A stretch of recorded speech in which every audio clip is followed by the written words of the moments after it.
আশীর্বাদ পাথেয় করে ৩৩ কোটি দেবদেবীর চরণে শত কোটি প্রণাম জানিয়ে গ্রাম বাংলার লোকশিক্ষার মাধ্যমে যাত্রা শিল্পকে বাঁচিয়ে রাখার প্রয়াসে জামগড়িয়া যাত্রা কমিটির সকল সদস্যদের মনোবিলাসের পূর্ণতা কামনা করে এবং মঞ্চসজ্জা রূপসজ্জা আলোকসজ্জা কর্মীদের ভালোবাসা জানিয়ে শুরু করতে চলেছি আজকের যাত্রাপালা সোহাগ রাতের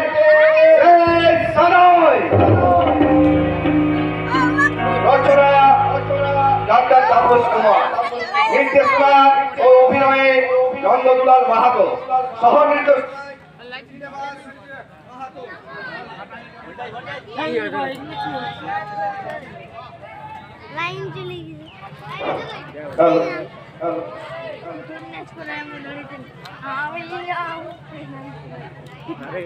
সহ নির্দেশনায় শ্রীনিবাস মাহাতো, আলোক ধ্বনি ও মহিলা শিল্পী আমাদের অতি পরিচিত যামিনী মাহাতো গোলকুন্ডা। তাহলে এবার শুরু করি, আপনাদের অনুমতি নিয়ে শুরু হতে চলেছে ভালোবাসা বলে ভিখারি করেছে ভাষণ হৃদয়ে প্রেম তো নাই, মিলন বছরে থেমে গেছে মন সোহাগ রাতের শেষ সারায়, শেষ সারায়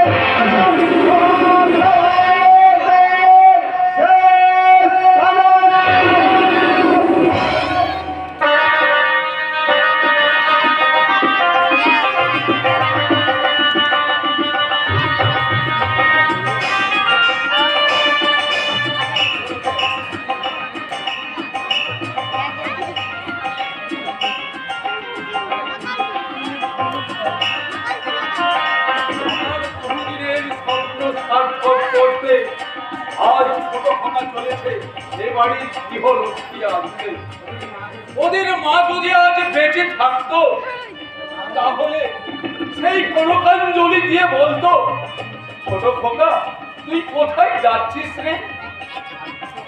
আর তখন ওই ছোট খোকা বলতো, তোমার দাসী আনতে যাচ্ছি মা।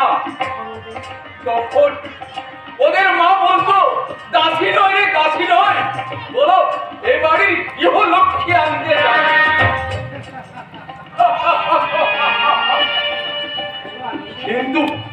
কিন্তু এত আনন্দের মাঝে আমার বুকটা যেন এক ঠান্ডার মতো ফিরে আছে। আমার আগে দিতে পারতাম।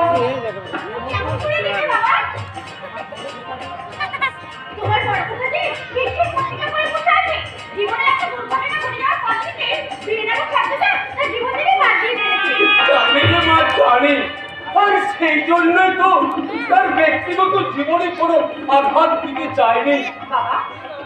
কিন্তু তোর তো পরের গাড়িতে যাওয়ার কথা, তুই হঠাৎ ফিরে এলি কেন? তোমাকে বাড়িতে একা রেখে দিতে নেই, ওরা কিছুতেই সাইড দিবে না বাবা, তাই ফোনটাকে অনেক ফুটিয়ে আমি ফিরে এলাম।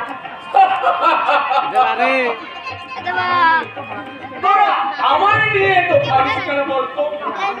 আরে এই আদর্শ চৌধুরীর কর্তব্যের তরি ওপারে না পৌঁছা পর্যন্ত আমার যে মরণ শান্তি হবে না রে। আগে উপযুক্ত পাত্র দেখে তোর পাত্রস্থ করি, তারপর তো আমি পড়ার কথা ভাববো।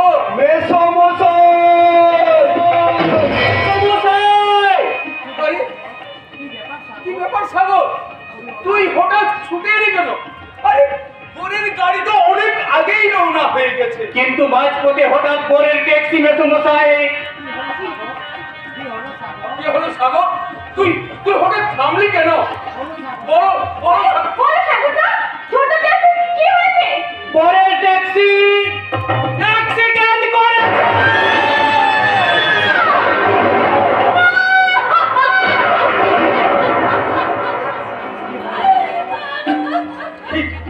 কি বললে সাগর? আমার আমার অবিকেরই ট্যাক্সি? না না না, এ হতে পারে না। তুই তুই হয়তো ভুল দেখেছিস সাগর। ভুল নয় মেসমশাই, আকাশটা আবিরের ওই রক্তাক্ত দেহটাকে নিয়ে হাসপাতালে গেছে। আর সেই দুঃসংবাদটা জানাতে আমি চুপ কর সাগর, তুই চুপ কর। ওখানে কাল বৈশাখী আমার এই আসার স্মৃতিসৌধটাকে ভেঙে চুরমার করে দিতে পারে না। আমার মন বলছে আমার সব ঠিক হয়ে যাবে। ওরে ওরে, তোর সানাইটা বন্ধ করলি কেন? ওই সানাইয়ের সুর ওর কানে পৌঁছলে তার যে জ্ঞান ফিরবে না রে।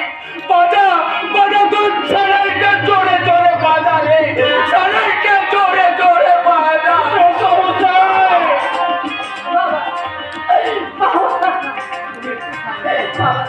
বাবা তুমি একটু শান্ত হও, বাবা তুমি একটু শান্ত হও। তুমি অসুস্থ, এই সময় তোমার যদি কিছু হয়ে যায়। আমার কিচ্ছু হবে না রে বাবা।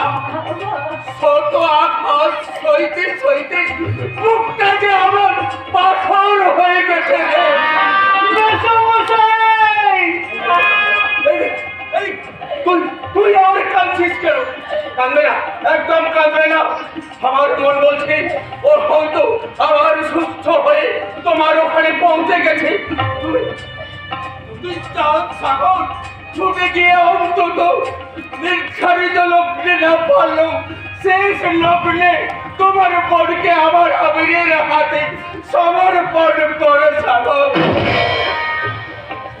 তাই হবে মেসমশাই, আপনার কথা যেন অক্ষর অক্ষরে মিলে যায়, নইলে আমার বোনটা যে ছিল লগ্ন ভ্রষ্টা হয়ে যাবে।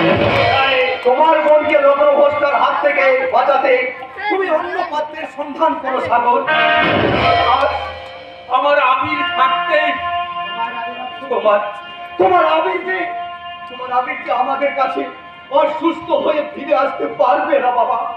আকাশ, ফ্যামিলি বন্ধা, ছোট এখন কেমন আছে?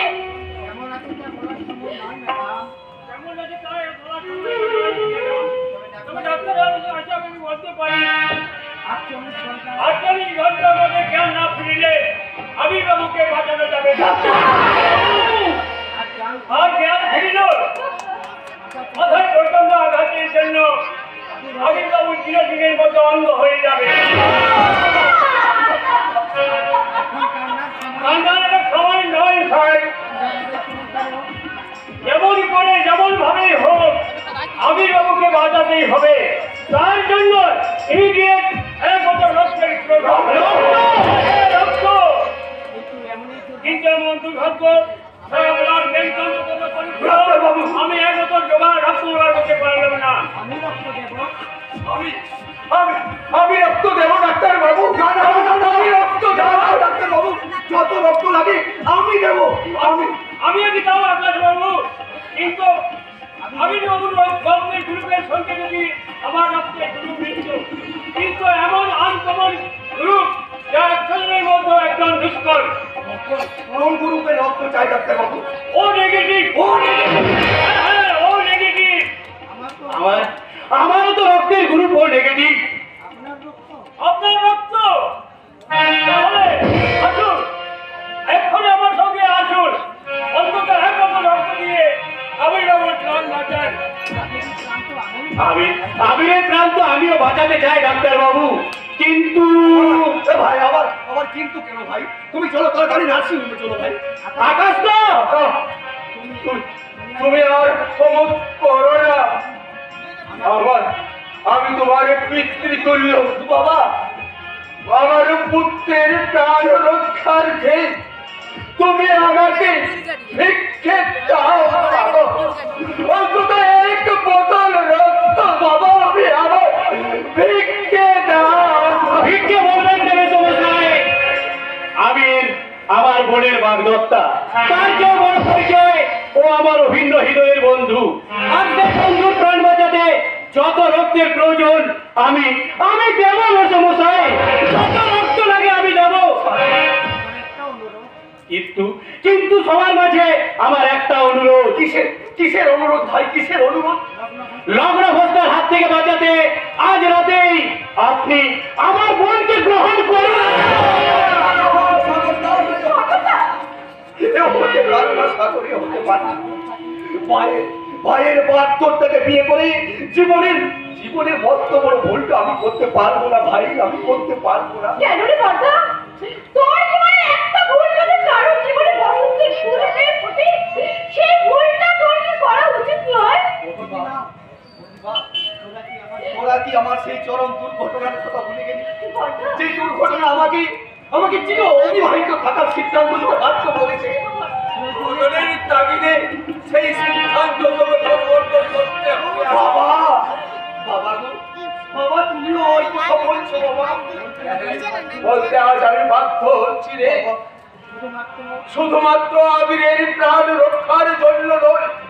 যে মেয়েটা কোনার সাজে সজ্জিত হয়ে লগ্ন ভ্রষ্টার হাত থেকে হাহাকার করে কাঁদছে, শুধু নারী জীবনের সম্মান রক্ষার জন্য নয়।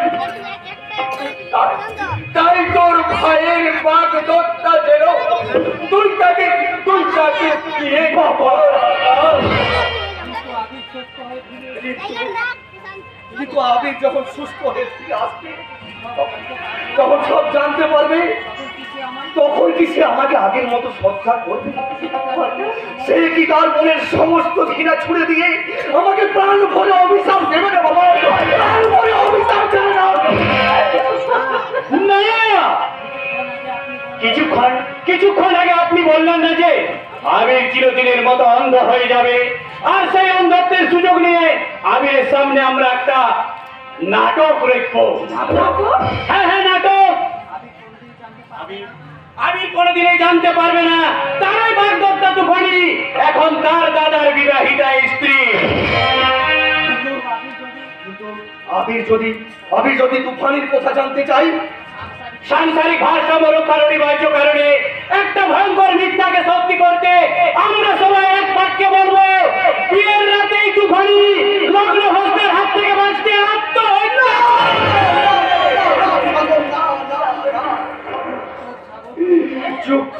চুপ করো সাগর, তুমি চুপ করো।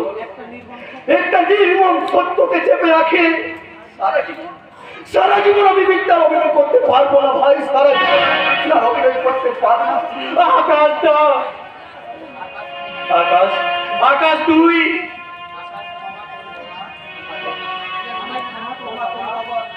তুমি আমায় ক্ষমা করো বাবা, তুমি আমায় ক্ষমা করো। আমি নিতান্ত নিরুপায় হয়ে এই প্রথম তোমার কথার আমি অবাধ্য হলাম বাবা, তোমার কথার অবাধ্য হলাম। কি বললি তুই? আমার অবাধ্য হই তুই?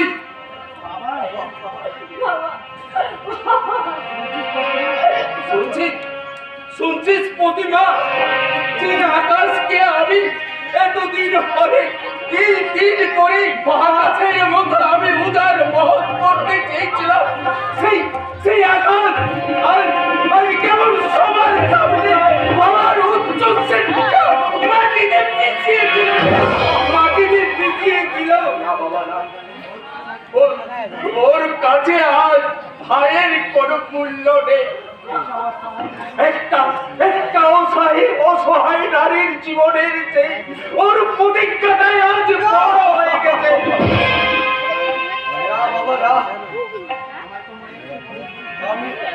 আমাকে তুমি ভুল বোঝার চেষ্টা করো না বাবা, দূর হয়ে যাক, তুই আমার সামনে থেকে দূর হয়ে যা। আমি জানবো আমার আকাশ বলে কোন ছেলে ছিল না।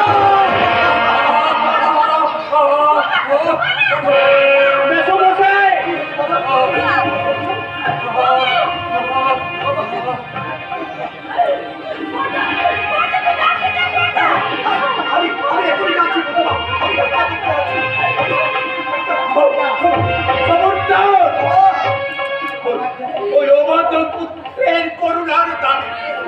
থাকার চেয়ে মৃত্যু এবং ভালো। ওকে ওকে ওকে তোমরা চলে যেতে বলো সাগর। ওর বিশৃঙ্খল নিঃশ্বাসে এ ঘরের পরিবেশ বিষাক্ত হয়ে যাচ্ছে রে। ওকে তোমরা চলে যেতে বলো।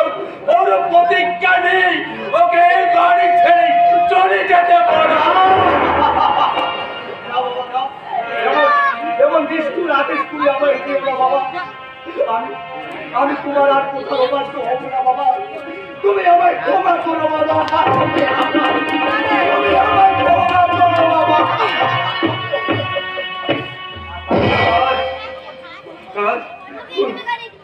তুই আমার কথা দে বাবা। ভাইয়ের বাগদত্তা ছিল, তুই তাকে বিয়ে কর। পিতার আদেশ সর্বোপরি বাবা। যে আদেশ পালন করার জন্য ঠাকুর শ্রী রামচন্দ্র 14 বছর বনবাস যেতে বলে, আর আমি পারবো না বাবা। পারবো বাবা, পারবো। তাই তোমাদের সমস্ত সিদ্ধান্ত অনুযায়ী ওই আমিরের পাত্র থেকেই আমি বিয়ে করবো বাবা। আমি বিয়ে করবো বাবা।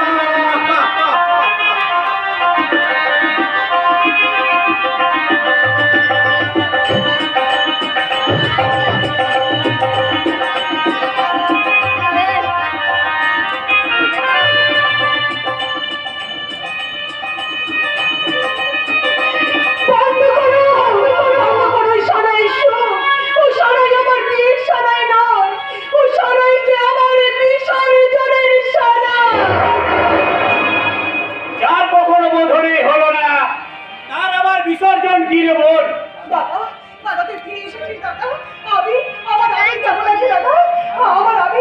ভালো নেই রে বোন। ডাক্তার মাত্র 48 ঘন্টা সময় দিয়েছেন। এর মধ্যে যদি কিছু ঘটে যায় আর জ্ঞান ফিরল, আবির চিরদিনের মতো অন্ধ হয়ে যাবে।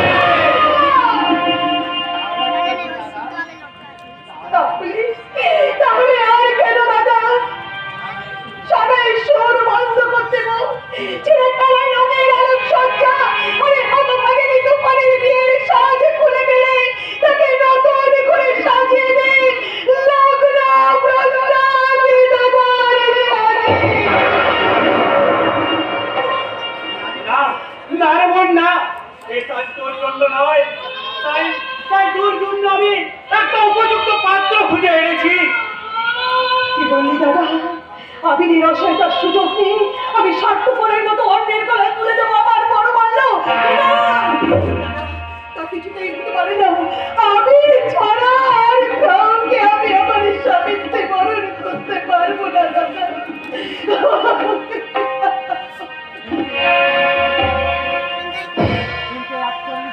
কিন্তু এই 48 ঘন্টার মধ্যে যদি কিছু অঘটন ঘটে যায়, দাদা আমার মনে হচ্ছে আমি আমি খুব সুস্থ হয়ে বাড়িতে ফিরে আসছি।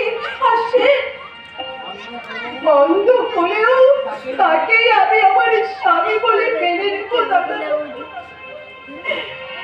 কিন্তু সেই দিন আবির কি তোকে বিয়ে করতে রাজি হবে? আত্মীয় স্বজন সমাজ সংসারের চাপে ও যদি তোর জীবন থেকে সরে দাঁড়ায়, দাদা আমি আমি আত্মহত্যা করে সব সমস্যার সমাধান। আত্মহত্যায় যদি শেষ সমাধান হতো তাহলে তাহলে পৃথিবীটা একটা মরুভূমি হয়ে যেত তুফানি। আপনি এখানে সহ্য না করতে পেরে উনি ছুটে এসেছেন। কিন্তু কেন? ভাগ্যের পরিহসে তাই আমার ব্যক্তিগত পরিশ্রম এবং আত্মীয় পরিজনদের সমস্ত বিদ্রুপ সহ্য করেও আমি তোমাকে লক্ষ নমস্কার হাত থেকে রক্ষা করতে এসেছি তুফানি। ভাইয়ের বাধ্যতাকে গ্রহণ করতে আপনার বিবেকে লাগবে না?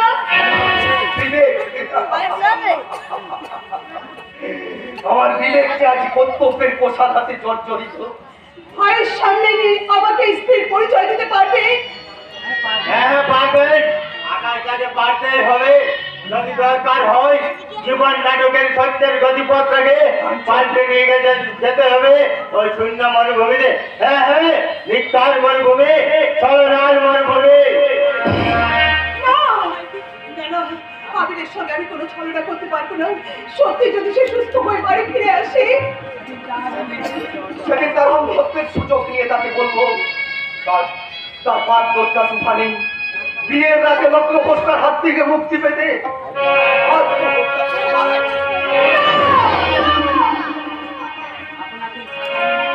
আপনাদের এই সাজানো নাটকের মিথ্যের নায়িকা সেজে শুধুমাত্র চোখের জল উপহার নিতে আমি রাজি না।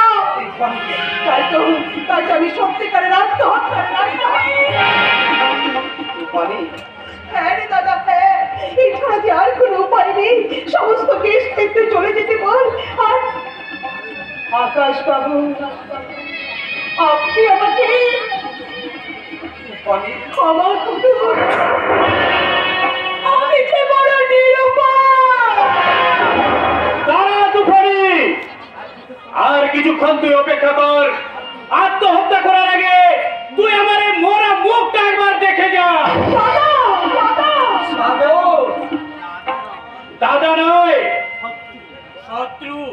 হ্যাঁ হ্যাঁ, আমি তোর শত্রু। আমি কি তোর ভালো চাইতে পারি রে বল? পারি না। আমি শুধু তোর খারাপটাই চাই। সাগর, তুমি ক্ষান্ত হো ভাই, তুমি একটু ক্ষান্ত হো। এরপরও কি আর শান্ত থাকা যায় আকাশদা? ভাইকের বিড়ম্বনায় সবকিছু এলোমেলো হয়ে গেল। এর জন্যে আমি কি দায়ী? পগ্নিকে লগ্ন হত্যার হাত থেকে বাঁচাতে উপযুক্ত পাত্র খুঁজে আনাটাও কি আমার অপরাধ আকাশদা? অপরাধ বলেই যদি মনে করিস তুই নিজের হাতে তুই আমায় শেষ করে দে তুফানি। তুই আমায়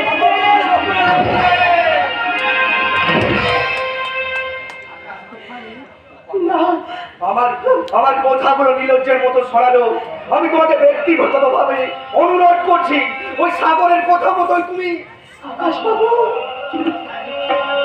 হ্যাঁ রে তুফানি, তুই লগ্ন ভ্রষ্টা হলে এই সমাজের মানুষ যে আমাকে বিদ্রুপ করবে। তাই তোকে আমি হাত জোড় করে অনুরোধ করছি তুফানি, আকাশটাকে তুই বিয়ে কর। আকাশ তো আর আবির নয় ভাই, যে কারো মনে রং ছড়াতে পারবে। এই আকাশের ফাঁকা অন্তরটা ফাঁকাই থাক ভাই, ফাঁকাই থাক। দয়া করে আপনি যখন এসেছেন তখন লক্ষ্যপ্রস্তার হাত থেকে আপনি আমাকে উদ্ধার করুন। তুফানি বোন আমার, দেখিস বোন, আকাশ থেকে তুই বিয়ে করে অনেক সুখী হবি, অনেক সুখী হবি। ওরে তোরা কে কোথায় আছিস?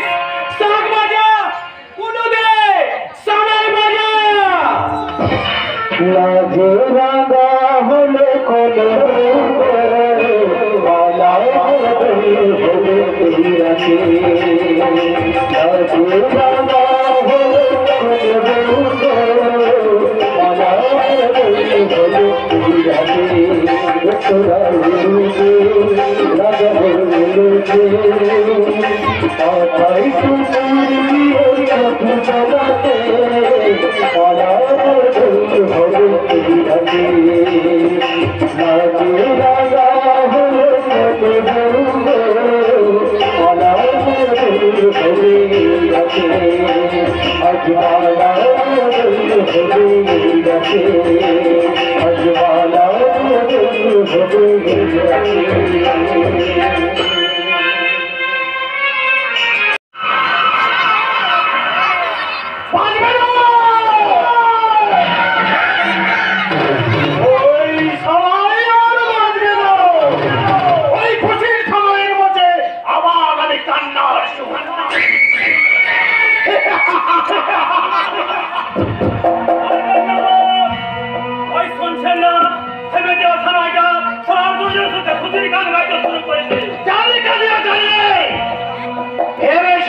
তুফানের জীবন নাটক রঞ্জ পাচ্ছে। ওই আবির নামক কাছ থেকে সাইড করে আমি সবাই নিজেই ওই রঙ্গমঞ্চে প্রবেশ করবো। কিন্তু কেন জানি না ওই রাষ্ট্রের আকাশ আমার পথ থেকে সাইড করে নিল। যদি বলেন তো বেটাকে পিটিয়ে তক্তা বানিয়ে এখন ব্রেক দিয়ে দেবো। ওই আকাশ বাবুর ব্যবস্থাটাই আমি এই করব। আর তার জন্য কাল রাতেই ওই তুফানের বিশেষ নিমন্ত্রণে আমাকে পৌঁছে যেতে হবে শ্বশুর বাড়িতে। শ্বশুর বাড়িতে যাচ্ছে কথা এলাম তোদের পারিশ্রমিক 5,000 টাকা। স্পর্ধে করে 10,000 দিব বলেছিলাম। কি করবো বল? আমি সামান্য ঘরের কাজে গাড়ি চাপিয়ে চলেছিলাম, কিন্তু সামান্য ট্যাক্সিটা ঘর এত সামান্য না কাটিয়ে দিলে তারপরে আমাকে মাছ ধরানোর মধ্যে মাছ বরাবর একেবারে চিড়ে চাকটা করে দিতাম। নেহাতি বেটার বড়ার জন্য তাই বেঁচে গেল। অবশ্য চিন্তা করার কারণ নেই। ডাক্তার বাবু বলেছেন ওই 48 ঘন্টার মধ্যে জ্ঞান না ফিরে তাহলে চিরতরে বিলয় হয়ে আর তখন তোদের বাকি 5,000 টাকাটা পেয়ে যাবে, তোরা পকেটে পেয়ে যাবে। আল্লাহর না হয় তাহলে কোনোদিন সবাইকে তক্তা বানিয়ে একেবারে পেট পিটে দেবো। চুপ বে!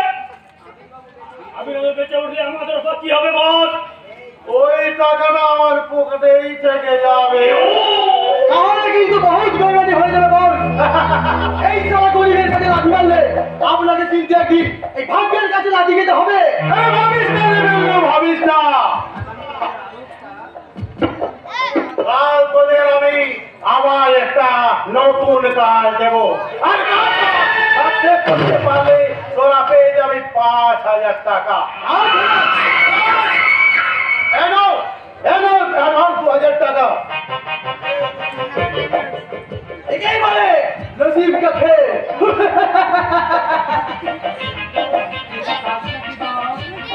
কাজটা কি বল?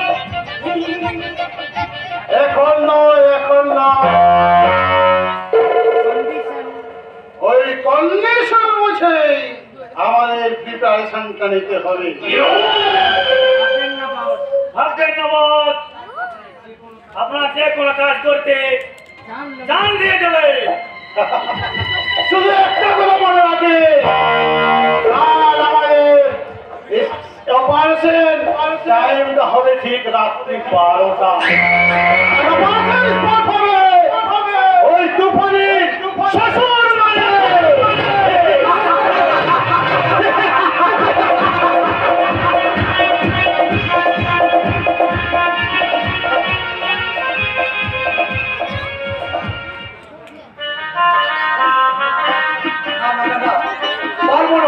পারবো না কখনোই আপনি তুফানিকে নিয়ে মনোনিশি যাপন করতে পারবো না।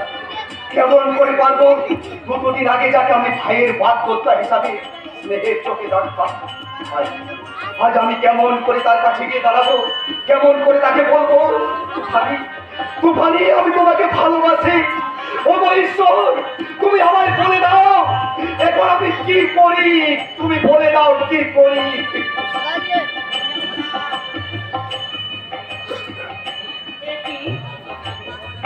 তুমি কাঁদছো? তোমার চোখে জল? কই দেখি দেখি।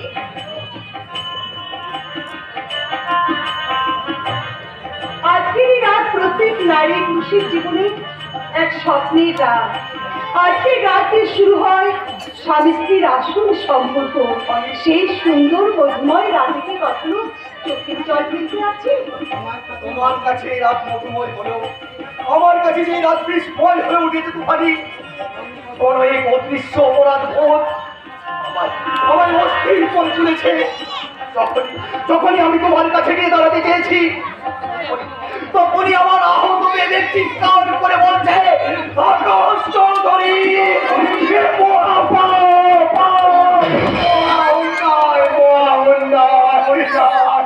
চিঠি অমন কথা বলতে নেই। আজ আমাদের সোহাগ রাত। ওই শুনুন, সোহাগ রাতের সানাইয়ের সুর আমাদের সোহাগ রাতকে আরো মধুময় করে তুলেছে। এই সোহাগ রাতের সানাইকে তুমি যেন বিষাদীর সানাইয়ে পরিণত করো না।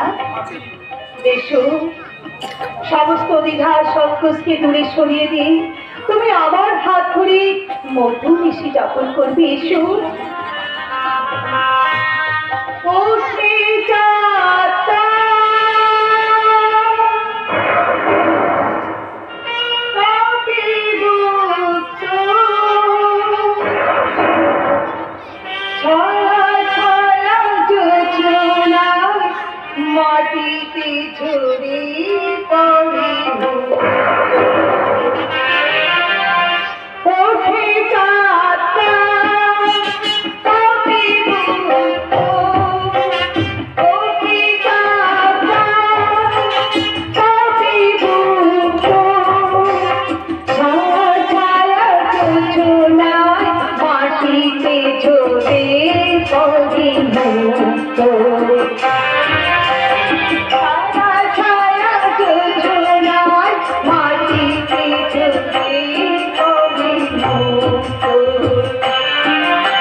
কি যন্ত্রণা, পেটের ভিতর অসহ্য যন্ত্রণা, পারছি না। সর্বনাশ, ওটা যে গন্ধ কেমন করে? আমি তো কিছুই বুঝতে পারছি না কাঞ্চনদা। স্ত্রী হিসেবে প্রথম আমি স্বামীর মুখে মিষ্টি জল তুলে দিলাম, আর তারপরে আপনি চিন্তা করবেন না বলবেন, সারাদিন করছি শরীর তো, হঠাৎ মিষ্টির জল খেয়ে পেটের মতো গ্যাস হয়েছে। আমি ডাক্তারবাবুকে খবর দিতে যাচ্ছি, দেখবেন ডাক্তারবাবু এলে সব ঠিক হয়ে যাবে। কাঞ্চন না, ও কেসের ব্যথা নয় কাঞ্চন, আমার মনে হয় ওই মিষ্টির মধ্যেই কিছু মেশানো ছিল। তুমি ঠিক ধরেছ, আর সেটা হলো বিষ।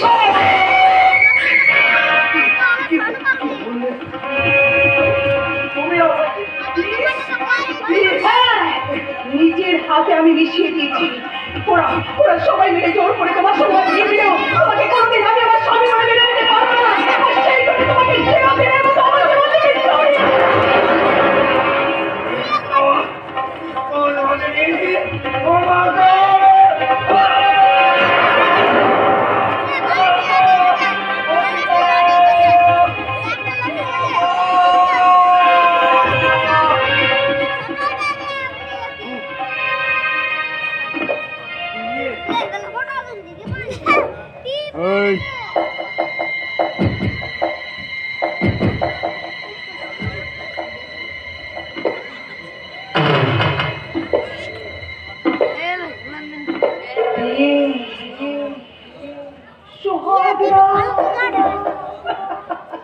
আমার স্বাধীন সত্তাকে খুন করে আমাকে একটা মাটির পুতুল বানিয়ে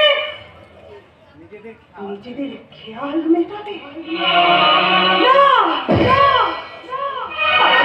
আমি বোমা দগ্ধ করে শুধুমাত্র চোখে জল দেব।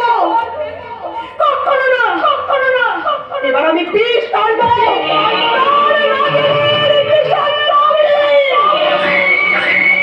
এই বিষে জর্জরিত হয়ে আদর্শ চৌধুরী সোনার সংসার কাটতে পারে তো লজ্জ হয়ে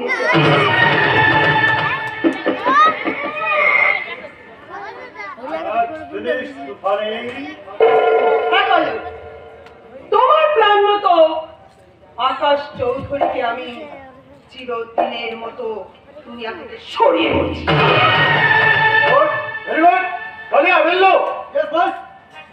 এই লাশটাকে আজ রাত্রের মধ্যেই নদীতে ভাসিয়ে দিবি। চাও বাকি টাকাটা তাছাড়া কোনো চিন্তা নেই, সেটা আমি দেবো, কিন্তু খুব সাবধান, এই কথা যেন কেউ কোনোদিন জানতে না পারে। কেউ জানতে পারবে না সুন্দরী। যে কালিয়া তার জীবনে কাল হয়ে আসে, তার জীবনে ভবিষ্যৎকাল হয় না। সকাল হতে আর বেশি দেরি নেই গুরু, জলদি চলো। কাম খতম করতে না পারলে ওই সারা পয়সা আবার হজম হবে না। আরে চল। আমার আকাশ জীবন এইভাবে হারিয়ে যাবে? না না না, আমার প্রাণ যাই যাক, কিন্তু এইভাবে আকাশ তার জীবন আমি হারিয়ে যেতে দেবো না। না না না, কিচ্ছুতেই না।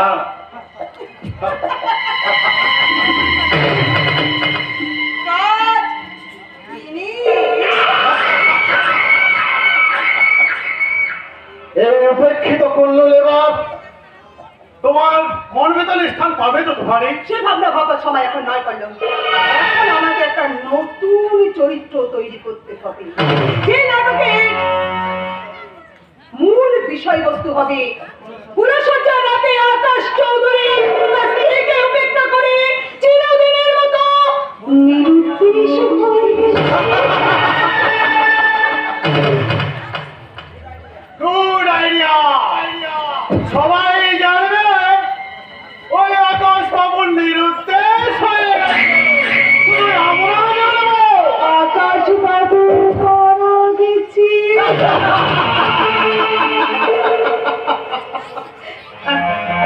তুমি এখন যাও বলো। রূপালী জীবন নাটকের শেষ দৃশ্যটা এবার আমাকে ভালো করে সাজিয়ে নিতে পারো। ওকে ডার্লিং, তোমার অংশগ্রহণে সাফল্য কলম কিন্তু সবসময় এক ভরপুর। তুমি শুধু আমার একটিবার সুযোগ দাও। ওই আবেগ চৌধুরী এতদিন তোমায় যা দিতে পারিনি আমি তার চেয়ে অনেক বেশি দিয়ে তোমায় আমি বাজিয়ে দেব। Good night darling.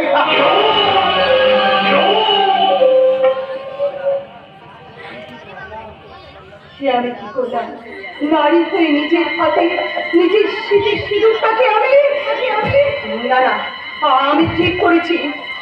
আমি ছাড়া আর কারো দেওয়ার সিঁদুরে আমি আমার শীতে রাঙাতে পারবো না। তাই তো এরপরে এই সিঁদুরটাকে আমি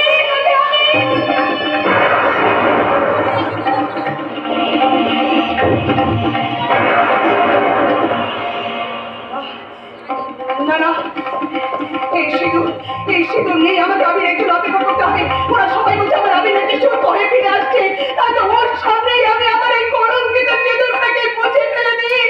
ওর হাতেই আমি পড়বো আবিরের দাও একটুখানি ভালোবাসার সিঁদুর।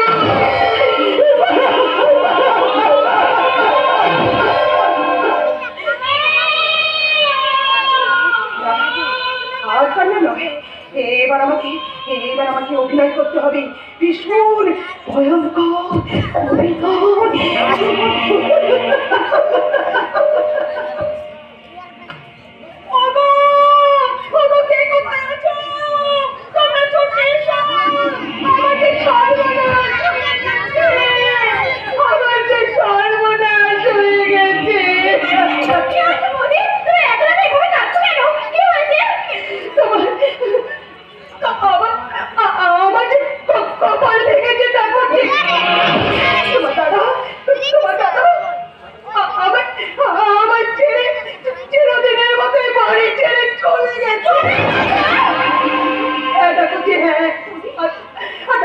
বলে গেছে জানো, বলে গেছে বাবা বাবা দাদা সবাই মিলে জোর করে তোমার দাদাকে এই বিয়েতে রাজি করে দাও। সে কখনোই ভাইয়ের বাস্তবটাকে মেনে নিতে পারবে না। সেই জন্য তো সে চলে গেছে। কি বললে বৌমা? আমার আকাশ না না না না, এমন নিষ্ঠুর কাজ সে কখনোই করতে পারে না বৌমা। তাহলে আপনি কি বলতে চাইছেন বাবা? আপনার ছেলেকে ঘরের মধ্যে লুকিয়ে রেখে আমি মিথ্যে গল্প বানিয়েছি? এই দেখুন না বাবা, আমি যেতে বাধা দিয়েছিলাম বলে আমার গলার মালাটাকে কেমন ছিঁড়ে মাটিতে ফেলে দিয়ে গেছে।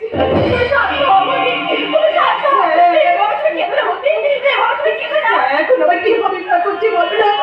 যে ফুলসজ্জার রাতে মেয়েরা নতুন জীবনের স্বপ্ন দেখে, সেই রাতে যদি আমার জীবনের সব স্বপ্ন ভেঙে যায়, আমি কেমন করি বলুন? আমি কেমন করে থাকবো বলুন না বাবা, বলুন না বাবা, আমি কি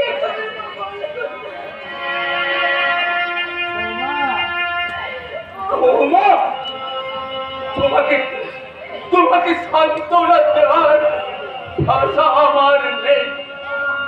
তবু আমি তোমাকে কথা দিচ্ছি বৌমা, যেখান থেকে পারি যেমন করেই হোক আমি আকাশকে ফিরিয়ে আনবো বৌমা, ফিরিয়ে আনবো। কিন্তু ও যদি আর ফিরে না আসে বাবা, বলুন না বাবা, আমি তাহলে কি করবো বলুন না বাবা? তাহলে এই বুড়ো ছেলেটাকে প্রাণ ভরে অভিশাপ দিও, ভগবানের কাছে তার মৃত্যু কামনা করো।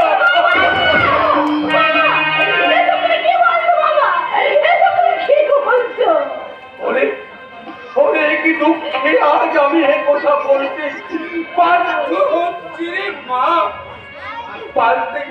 পারতে আর আমার এতটুকু ইচ্ছে নেই। এক ছেলে মৃত্যুর সাথে পহর গুনছে, আর এক ছেলে বাবার উপর অভিমান করে এই সরল নিষ্পাপ মেয়েটাকে কাঁদিয়ে সে চিরদিনের মতো চলে গেছে। যাবেই তো আমি যে তাকে বিয়ে করতে বাধ্য করেছি। তাই তো হতভাগা এই সরল নিষ্পাপ মেয়েটাকে কাঁদিয়ে বাবার উপর প্রতিশোধ নিয়ে চলে গেল। এই জন্য আমি এই তাই বাবা, এই জন্য আমি এই তাই। তুমি আমাকে অভিশাপ দাও বাবা। তুমি আমাকে অভিশাপ মা।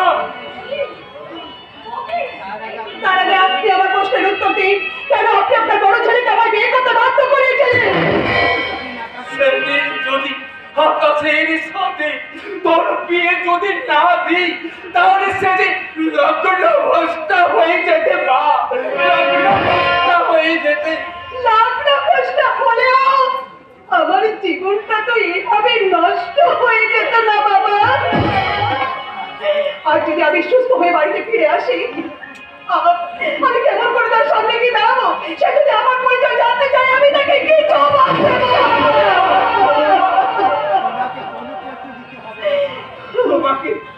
তোমাকে কোনো পরিচয় দিতে হবে না বাবা। আমরা অন্ধ আবিরের কাছে আমরা তোমার সমস্ত পরিচয় গোপনে রেখে বলবো, আবিরের তুফানি মারা গেছে।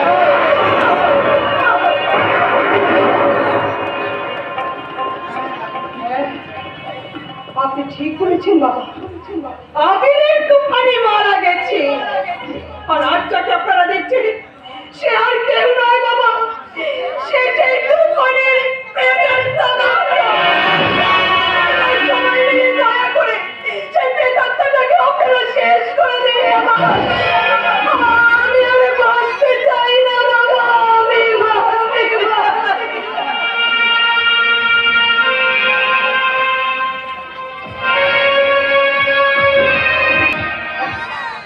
নেভার, আজ আমি আমার প্রোগ্রামটা ক্যান্সেল করলাম। আজ আর আমি সিনেমায় যাব না। ওহো, just 10 minutes. As a doctor, it's my responsibility. তুমি তোমার রেসপন্সিবিলিটি নিয়েই থাকো। আর আর আমি আর সিনেমা দেখতে যাবো। কত আশা নিয়ে আজকে আমি সিনেমায় যাওয়ার প্রোগ্রামটা করেছিলাম। তার মাঝেও তোমার পেশেন্ট দেখা চাই, তাই না দাদা? কি করবো সিস্টার? কেউ যে কোথায় বলে না, একই সঙ্গে গেল ধান ভাঙে। এই হয়েছে আমাদের অবস্থা। একটা কল ছিল, কিন্তু টাইম দিতে পারছিলাম না। তাই ভাবলাম ওই সিনেমা দেখা যাওয়ার পথে এসে যা দেখে যাই। খুশি তোমার তুমি তাই করো। তবে হ্যাঁ, শো স্টার্ট হয়ে গেলে আমি কিন্তু আর হলে ঢুকবো না, এটা তোমাকে বলে রাখলাম। সিস্টার,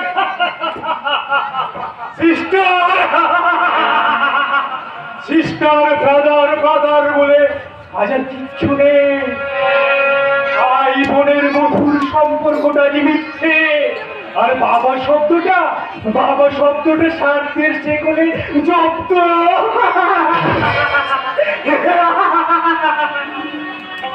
দাদা, ওই লোকটাকে দেখে না আমার যে ভীষণ ভয় করছে দাদা। ও তোমার কি আছে রে বোন? ও তো আমাদের মতো সাধারণ মানুষ। না, আমি মানুষ নই। আমি যদি মানুষ হতাম, তাহলে কি ওরা আমায় এভাবে হাতে তরি বেঁধে জানোয়ারের মতো বেঁধে রাখতো? এক টুকরো খাবার আর এক ফোঁটা জলের আশায় এভাবে আমাকে চিৎকার করতে হতো? না না না, আমি মানুষ নই। ওদের চোখে আমি একটা পাগলা কুত্তা, পাগলা কুত্তা। আজ সকাল থেকে ম্যাডাম একটু বেশি অস্বাভাবিক আচরণ করছে। তাই আপনাকে কল করেছিলাম, কাইন্ডলি যদি ওকে চেক আপ করেন। ওকে মিস্টার সামন্ত।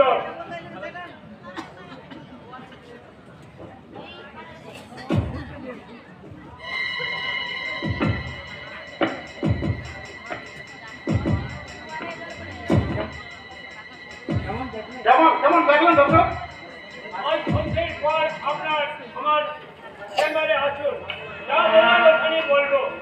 ওকে ডক্টর।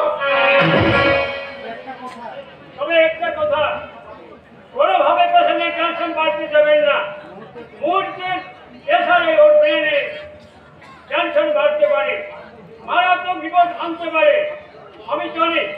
আয় স্বপ্না। হ্যাঁ হ্যাঁ, চলো দাদা চলো।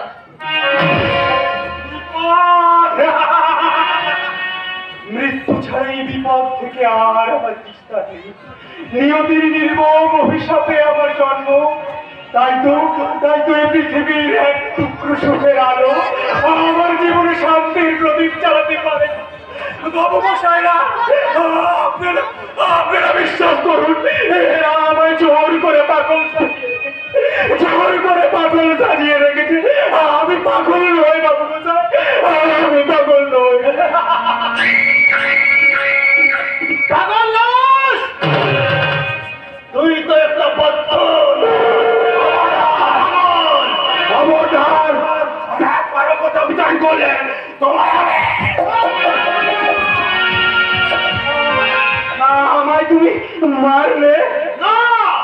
মারে নেই, এটা আমার ফাঁস আর লাস্ট নেই। কি বললে? আমি পাগল। সমস্ত সুস্থ স্বাভাবিক হলেও আমার বাবা ওই প্রাণকৃষ্ণ হালদারের সাজানো নাটকে আজ আমি এক বদ্ধ উন্মাদ। আমার সমস্ত কথাই আজ পাগলের প্রলাপ, অস্বাভাবিক। সম্পূর্ণ সত্য কথা বলিল, যাও তোর কথা বিশ্বাস করবে না রে। তাহলে বাচ্চা যদি তোমায় নিজের হাতে খুন করে, সেটাও সবাই পাগলের পাগলামি বলে মেনে নেবে, তাই না বলল সামন্ত? কি বললি? তোমরা অনেক পাপ করেছো শয়তানের দল। তোমাদের বহু অপরাধের সাক্ষী হয়েও আমি তোমাদের আইনের আঘাতে তুলতে পারিনি। পাগলের লেবেল লাগিয়ে আমার সমস্ত কথাকে তোমরা প্রলাপ বানিয়ে দিয়েছো।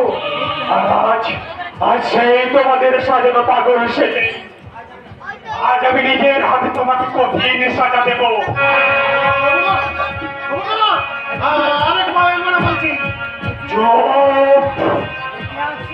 এই পাগলের পাগলামির হাত থেকে আজ তোমায় কেউ রক্ষা করতে পারবে না।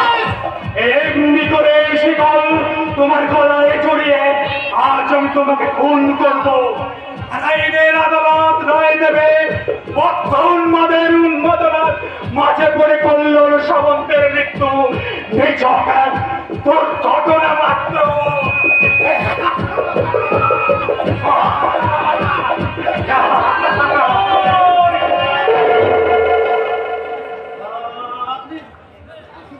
আপনি এসেছেন স্যার? না রে, তো তোমার লাশটা মাটিতে মেঝে পড়ে থাকতো, আর পুলিশ এসে আমাকে হাত পোড়া পোড়াতো, আর আদালতে গিয়ে আমাকে জবাবদিহি করতে হতো যে একটা বদ্ধ উন্মাদকে পাগলা করাতে না পাঠিয়ে বাড়িতে রেখেছো কেন? স্যার, যাই যাই রাধে গোবিন্দ। কিন্তু কর্মটা কি বলতে পারো ম্যানেজার? হাজার হোক, সোনার টুকরো টান আমার একমাত্র, তাকে তো আর আমি পাগলা করাতে পারাতে পারি না। হরে কৃষ্ণ, হরে কৃষ্ণ। কিন্তু স্যার, ওর ব্যবহারে তুমি যদি কোনো দুঃখ পেয়ে থাকো ম্যানেজার, ও সুস্থ হয়ে গেলেই তোমাকে নিজে গিয়ে ক্ষমা চেয়ে নেবে। সুস্থ গিয়ে দেবে বাবা। যাই যাই রাধে গোবিন্দ। আরে সুস্থ না হলে আমার এত বিষয় সম্পত্তি স্থাবর অস্থাবর কে উপভোগ করবে? আরে তাছাড়া ওই যে ডাক্তারবাবু সেদিন বললো না, আর কয়েকদিনের মধ্যেই তুমি পুরোপুরি সুস্থ হয়ে উঠবে। হ্যাঁ, আর পুরোপুরি সুস্থ হয়ে গেলে আমি তোকে বিয়ে দেবো। হ্যাঁ, আর তুই সংসারই হবি, আর সেই সংসারের মধ্যে আমি যাই যাই রাধে গোবিন্দ। গান গাইব, ডাক দিয়েছে দয়াল মোরে, তোমরার বেশি দিন হবে বাজারে। যাই যাই রাধে গোবিন্দ। আয় বাবা, সোনার টুকরো চাল আমার, আয় বাবা, আয় নাম খা, নাম খাবো।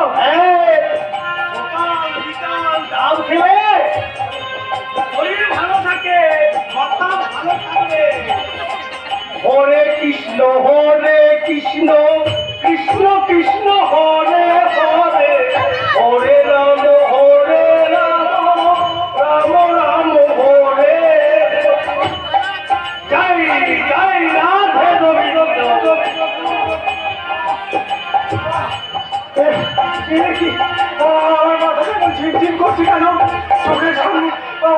সব কিছু নিয়ে বন বন করে ঘুরছে কেন?